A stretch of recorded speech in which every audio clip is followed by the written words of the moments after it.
Hello guys, today I'll show you how to change WhatsApp font color in chat and status.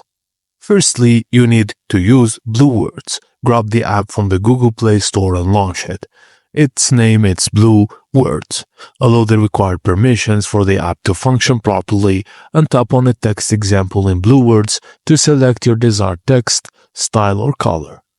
Type in your message in the Type Here field within the app. Then tap the copy icon next to the styled or colored text. Now open WhatsApp, select your contact, and pass the copied text into the message field.